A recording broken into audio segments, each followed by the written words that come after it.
Welcome to Creatively Exposed, a conversation for creatives, introverts, sapiosexuals, and all of the people entertained and who love us.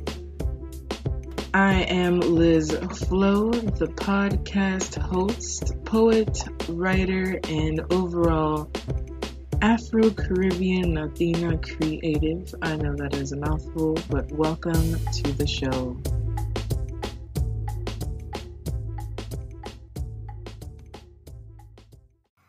So Anchor and I have been kicking it for as long as Creatively Exposed has been alive, which September. And I am amazed at how easy it is to record an episode, edit an episode when on the go, either on my phone or in my laptop. And I'm getting paid for it. I get this sponsorship and I don't need to have a huge listenership, which is pretty dope for the beginning. And it's free, y'all. So if you've been waiting to be heard on all of the sound waves, Apple, Google, etc., then this is your time. Get started on the Anchor app or online at anchor.fm and start that podcast today. Welcome to Creatively Exposed, and we are on, I don't know what week it is, but it is Monday, and it is around 1:30 in the morning, because now my sleep pattern is off. And I am checking in with everyone to see how you're doing. It's still very strange out here, but I think I'm finding my way, slowly but surely. I wanted to put one of my guest episodes up, but right now I'm not cooperating. So here we are, you and and I have a couple of things that I'm working on right now that I want to get out, roll out throughout this week and the following. And because of COVID and monetarily, things have changed significantly. And so I guess it's time for creating merch, additional content, Patreon. I'm working on Patreon and seeing what goodies I can provide for you, because I've been adding more projects to the list of projects that I have in a good way. It's strange because sometimes I've asked for things and,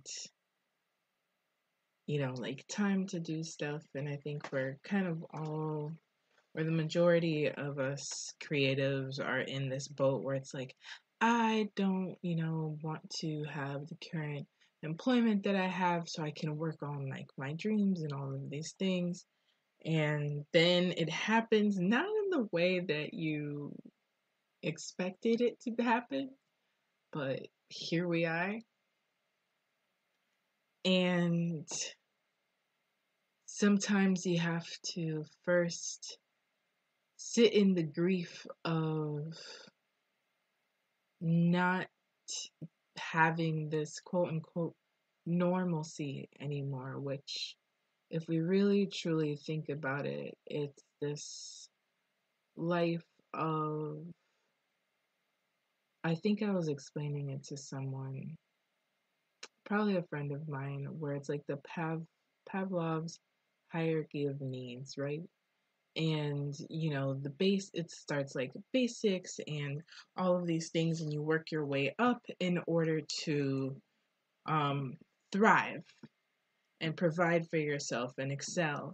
And the way that we, at least here in America, have been set up, it's like, no, you have to work towards your success and quote unquote thriving first in sometimes your most basic needs are ignored in order to get there. And with everything that is going on, we're forced to refocus on the basic needs.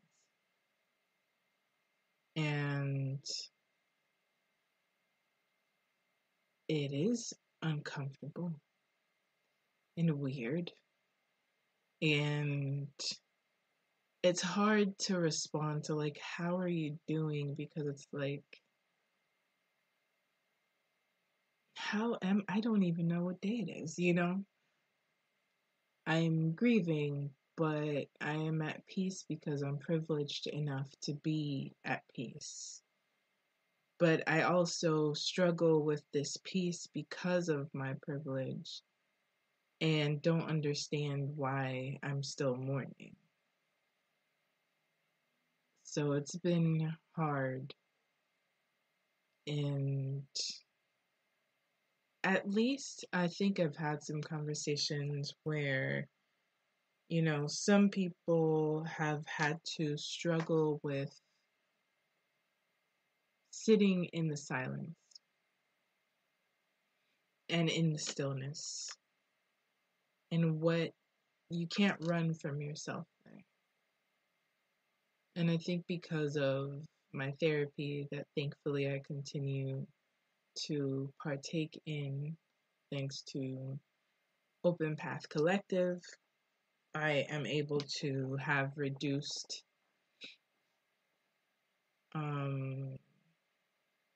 fees, basically, reduced fees.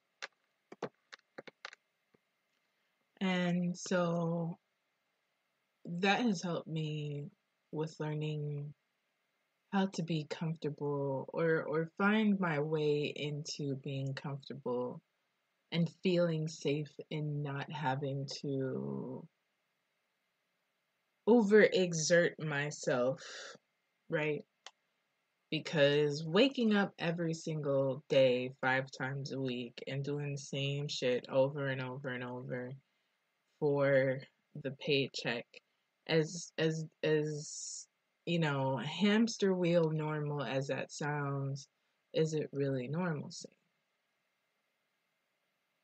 And to go from having a fairly structured day where you know where you're going to be for the next 10 hours because you got to include the commute,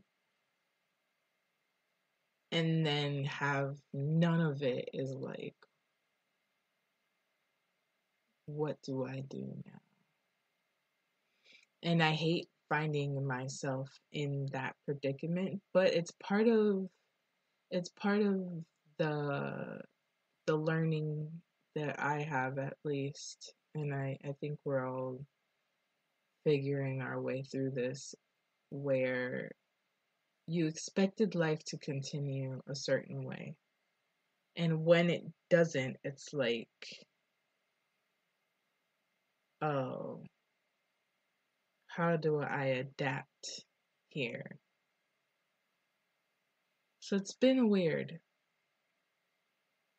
And it's hard figuring out how to structure my days on the days that it's sometimes, I'm just sad. And sometimes all this unknowing is heavy because it's like life is already filled with the unknown. But when there's added layers to the unknown and it's a shared layer with so many people, what do you do from here? And so that's where I've been at. But I think that in between the resting, my friend said, and the best thing about having wonderful people in your life is that they remind you to be gentle with yourself. And I do the same for others, but sometimes we need to hear what we say back. I was telling her, and I'm just like, yo, like, I just feel like I could be doing so many things. And she said, you're exhausted. You've been on this thriving, surviving mode of just consistently working. And now that I'm not, it's like, I don't know how else to be but in the stillness. And if we want to get like really deep in it, then it's figuring out how much faith do I have. And, not religiously, even though, Easter did just happen, but internally and spiritually is where I go in and I introspect, right? And so to completely align myself with kind of this deep knowing that I have already can be a little scary. So there's a lot going on, but all that to say, I'm working on a couple of things. There's going to be a very dope interview for the last episode of this month, I think is when I'm going to do it. If I can figure out another interview that I had, that would be for next week, but I'm working on it and doing my 30/30s. If anyone wants to, if they enjoyed the prior episode with some of the recitals, I have my poems written on my blog at lizflow.com. And the 22nd, again, the 22nd, on my personal Twitter, it is Liz Flow on Twitter at 12:30. I will be reading from my book, Soliloquy of an Ice Queen, and answering any questions if you're interested in that. So stay tuned. Probably going to have a few tiers within Patreon that I've been working on some merch. I don't really have a lot of writing stuff to do. I think it's the 30/30. I've been working on trying to stay up to date with my daily poem. I've been reciting those and posting them on my Instagram at LizFlow as well. So that's been keeping me busy in workshops. For anyone who is feeling lonely or feeling anxiety or just, off, just it's okay. It's been a roller coaster for me. I've had good days. I've had a lot of lazy days. Oh, yeah. I really thought like my whole Virgo would kick in and be like, yeah, I'm going to scrub these walls. That has not happened for me. That's yet another struggle. But I just want to be open, transparent. It has been hard to create episodes because if you're depleted and having a very weird sleep schedule, then it's a little hard to be thoroughly inspired. I am thinking about doing a mini course, and I'll sign up for the newsletter that I have on the website so that way you can know what I'm working on and when everything is going to start coming out. My newsletter is lizflow.com, and as soon as you get on there, it pops up. That way I can just let you know, and it's, the Liz Flow family gets it first. So, little things. There have been food drives, there are donations, grants for small businesses. If you still have an income coming in, support all of your smaller businesses that are struggling right now. even if you aren't working, just sharing it on social media, I think it helps to keep the people who really need help